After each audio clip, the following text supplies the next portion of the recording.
Hi everybody. So Thursday's maths. We are looking at sequencing events, um, which is similar to our learning objective in our English.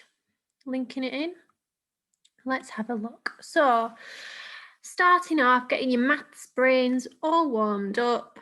We just wanted to go back and look at some base 10 representations of different numbers. So I'm going to create a number out of my base 10. I want you to listen and watch along at home and shout out what you think the number might be.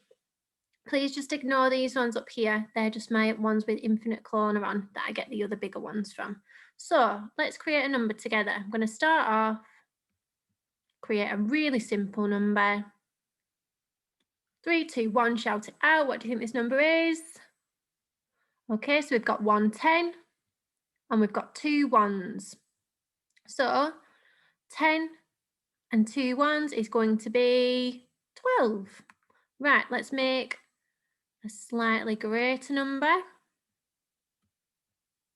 So now it has changed. It's got 2 10s now and 3 ones. So obviously you need to count up in your 10s. We've got 10, 20, and then we've got our ones, 21, 22, 23.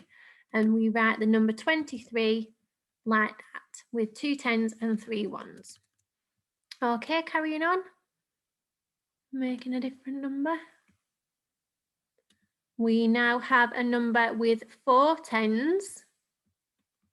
And let's go for 4 ones as well. So we've got 4 10s and 4 ones. So we've got, you ready? 10, 20, 30, 40, 41, 42, 43, and 44.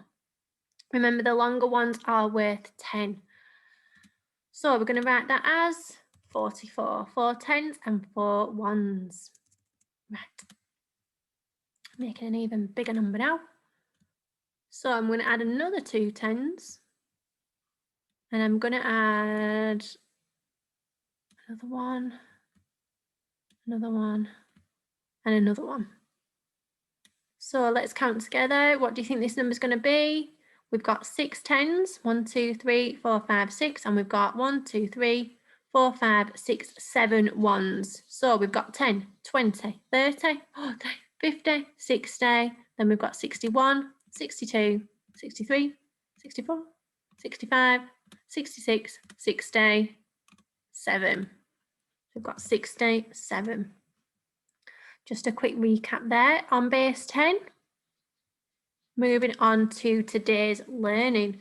So in your learning today in maths, we are sequencing events and we are matching them up with the correct times. So what do we do first of all in the day? Do we do homework? Do we get dressed? Do we wake up? Okay, so we obviously wake up from being asleep. So wake up is the first one. Everybody's slightly different. What do you do next? You might have your breakfast. Then after you've had your breakfast, you might go up, have a little wash, have a shower or whatever, and get your teeth brushed. Then you might get dressed. And then you might start on your home learning. On your working from home sheet, I've given you these examples. If you want to use them, that's absolutely fine. If you want to come up with your own daily routine, I am happy with that, as long as you're matching them up with the correct times. I just wanted to give you something to go off, that's all. So let's have a look. I've got my clocks down here and I'm going to give each picture a clock. And then we're going to think about what time these different things happen. So waking up, I think it all depends at the moment, doesn't it? But most of you have been all meeting me on Zoom, so it's nice to see your faces bright and early. I usually wake up around, right, let me just get my hand. So I've got my hour hand. Actually, yeah, I'm going to go in the middle. So usually I wake up quite early, go downstairs, get Olive sorted. So I wake up at 6:30, which we know we can write in two ways. But I'm going to do the digital time. So I'm going to do 6:30. Let's make that slightly smaller. So we're getting up at 6:30. Don't usually have my breakfast straight away. Just let myself wake up a little bit. So probably have breakfast around, probably not quite an hour later. Probably, let me have a think. We'll go for 8 o'clock.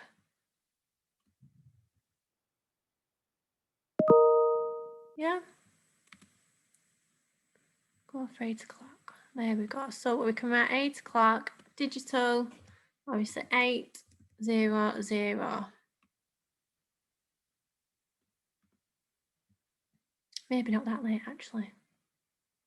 But we'll leave it as that. We just want to show a progression of events.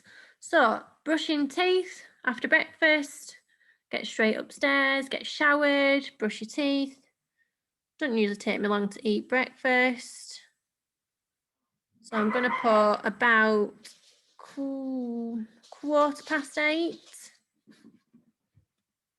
There we go. So obviously that we're going to write that as 8:15. Brushing teeth, getting showered, doesn't usually take too long. Getting dressed, right, so probably takes me about 15 minutes or so to get showered, brush teeth. So I'll get dressed probably at 8:30. So got to remember that when it is past, the long minute hand is going to be on the 6, halfway around the clock face, and that hour hand is going to have slightly left the 8. It's going to be in between the 8 and the 9. So 8:30. 8:30. There we go. Get dressed. So it doesn't take long to get dressed, probably about 10 minutes or so. And then get cracking with some homework. So let's have a look. 7:45, probably about 8:45. Don't know. Oh no, let's do it as if we're all on Zoom. So we do Zoom at 9 o'clock. So let's put our short hour hand pointed to the 9, just checking it straight there. And your long minute hand pointing up to the 9. So I've done there, a morning routine. If you want to add other things into that, that's absolutely fine. Let me just write 9 o'clock on. There we go. So 9 o'clock. Showing different times, using your knowledge from this week to create different times. I don't mind if you want to do a mixture of o'clock and 8:30 if you have a better understanding of that. If you want to put in some 5-minute intervals, amazing, brilliant. Take it at your own pace and go towards your understanding. If you can build on your understanding a little bit each time, I am happy with that. Okay, so sequencing events in your daily routine and matching them up with times. Try your best, guys. Any problems, please let me know. Thank you.